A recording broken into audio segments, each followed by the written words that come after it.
Assalamualaikum warahmatullahi wabarakatuh.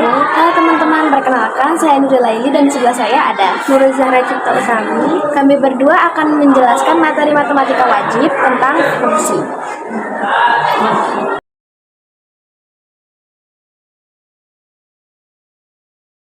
Halo teman-teman, sesuai pembukaan, di sini saya akan membahas materi MTK SMA kelas 11 Kurikulum Merdeka bab 1 tentang fungsi.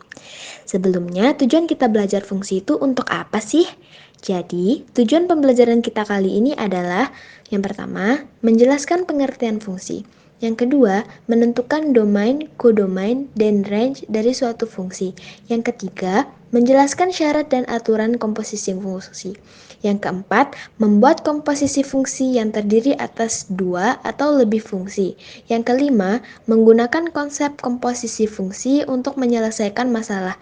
Yang keenam, menyelidiki sifat komutatif dan sifat asosiatif pada komposisi fungsi. Yang ketujuh, menjelaskan syarat dan aturan pembuatan fungsi inverse. Yang kedelapan, menggunakan konsep fungsi inverse untuk menyelesaikan masalah.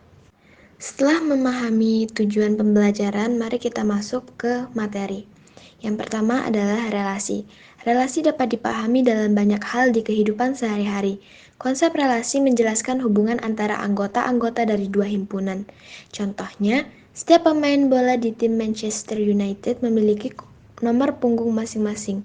Ronaldo memiliki nomor punggung 7. Hubungan ini biasanya dijelaskan dalam bentuk himpunan pasangan berurutan, diagram panah, dan diagram Kartesius. Diagram panah wujudnya seperti ini. Ada dua himpunan, misalnya himpunan pertama berisi nama striker Manchester United, contohnya Ronaldo. Kemudian, himpunan yang kedua beranggotakan nomor punggung, dan tinggal dihubungkan dengan panah. Ini yang disebut relasi yang dinyatakan sebagai diagram panah. Nah, kalian sudah tahu kan apa itu yang disebut sebagai diagram panah? Nah, kali ini saya akan menjelaskan tentang diagram Kartesius. Apa sih itu diagram Kartesius? Seperti yang pernah kalian pelajari di bab sebelumnya, diagram Kartesius adalah gabungan dari garis tegak dan garis yang mendatar. Garis tegak biasanya diberikan nama Y, sedangkan yang mendatar biasanya diberikan nama X. Nah, di dalam hal ini untuk memudahkan kalian bisa mengubah Y menjadi nomor punggung dan X sebagai nama striker. Jelaslah kalian tahu bahwa relasi itu terbagi menjadi dua hal, bisa fungsi dan bukan fungsi. Pengertian fungsi. Fungsi merupakan suatu relasi yang menghubungkan satu anggota dari suatu himpunan tepat ke satu anggota di himpunan yang lain. Fungsi adalah relasi yang lebih spesifik. Fungsi biasa dinyatakan dalam bentuk f(x) sama dengan y, di mana f merupakan fungsi, x merupakan variabel masukan input, dan y adalah variabel keluaran output.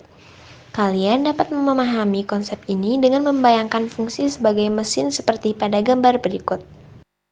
Jelaslah kalian dapat simpulkan bahwa ada relasi yang merupakan fungsi dan ada yang bukan merupakan fungsi. 1. Fungsi dan bukan fungsi. Secara ilustratif, hubungan antara fungsi dan relasi dapat dipahami melalui gambar 1.5 dan gambar 1.6. Pada bagian ini, kalian akan belajar menentukan relasi.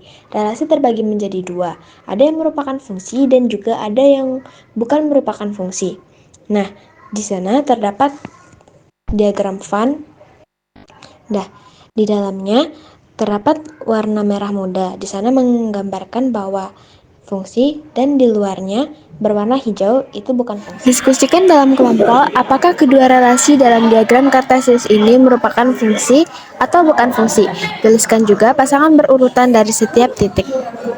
Nah, teman-teman, kita berbicara tentang diagram Kartesius. Jadi, yang sumbu mendatar, misal kalian sebut X, itu adalah input. Sedangkan sumbu tegak atau Y disebut output. Jadi, di sini input dan di sini output.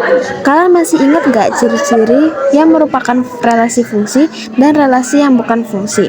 Jadi, prinsipnya setiap nilai input wajib punya pasangan satu di output. Contohnya, min 2 berpasangan dengan 5, min 1 berpasangan dengan 5. Nah, di sini 1 berpasangan dengan 4 dan 6. Jadi, yang pertama bukan fungsi. Nah, untuk gambar yang kedua adalah relasi yang merupakan fungsi. Kenapa demikian? karena setiap nilai input mempunyai satu pasangan di output. Contohnya 1 dengan 2, 2 dengan 2, 3 dengan 4, dan 4 dengan 4. Seperti yang kalian sudah ketahui, relasi sering juga ditampilkan dalam bentuk grafik. Kalian dapat menentukan apakah relasi semacam ini merupakan fungsi atau bukan dengan menggunakan tes garis vertikal. Caranya cukup mudah, yaitu dengan menggeser garis vertikal dari kiri ke kanan atau sebaliknya, dan melewati grafik relasi. Apabila garis vertikal tersebut memotong grafik di 2 atau lebih titik yang berbeda, maka relasi tersebut bukanlah fungsi. Nah, di sini ada 2 gambar. Contohnya gambar A menampilkan grafik dari relasi dengan persamaan X sama dengan Y kuadrat.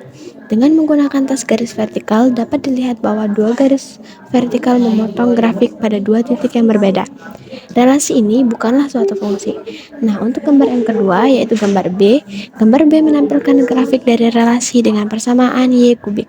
Dengan menggunakan tes garis vertikal, dapat dilihat bahwa untuk setiap nilai Z, garis vertikal memotong grafik tepat pada satu titik. Relasi ini adalah suatu fungsi. 2. Domain, kodomain, dan range. Kalian sudah belajar domain, kodomain, dan range di SMP. Kalian memperdalam pemahaman ini dengan mengeksplorasi 3 masalah. Ketiga masalah tersebut dibuat berurutan agar kalian memperoleh pemahaman yang benar tentang domain, kodomain, dan range. Nah, untuk masalah pertama, data kecepatan seorang pelari jarak pendek sprinter setiap detik dicatat dan ditampilkan dalam grafik tersebut. Untuk grafiknya sudah dicantumkan dalam gambar. Nah, pertanyaan pertama, buatlah tabel untuk grafik tersebut. Nah, untuk tabelnya bisa kalian lihat pada video. Pertanyaan kedua, nyatakan waktu masukan yang dicatat dalam notasi himpunan. Nah, untuk mengerjakan soal nomor 2, kalian bisa mengetahui kalau yang mendatar itu disebut waktu. Kalau di fisika, simbolnya itu T. Dan yang tegak vertikal disebut kecepatan. Di fisika juga disebut simbolnya sebagai V kecil. V kecil untuk kecepatan, kalau V besar itu untuk volume. Nah, masalah pertama, berarti dinyatakan dalam bentuk himpunan tinggal kurung 0, 1, 2, 3, 4, 5, 6, 7, 8, 9, 10. Atau bisa juga T di mana kurang dari atau sama dengan 10. Kemudian ditambah T merupakan elemen bilangan bulat 0, 1, 2, 3, dan seterusnya. Nah, untuk pertanyaan ketiga, nyatakan kecepatan atau keluaran yang dicatat dalam notasi himpunan. Dalam menyatakan waktu dalam sekon, bisa dijawab pakai notasi 1 atau 2. Caranya sama aja, bisa 0, 2, 4, 8, 9, 10, 11, 12. Dan 12 muncul 4 kali, jadi ditulisnya kali. Pengertian domain, kodomain, dan range dapat dilihat secara utuh dalam gambar di bawah ini. Demikian penjelasan dari kami. Sebelumnya mohon maaf jika terdapat salah kata. Terima kasih.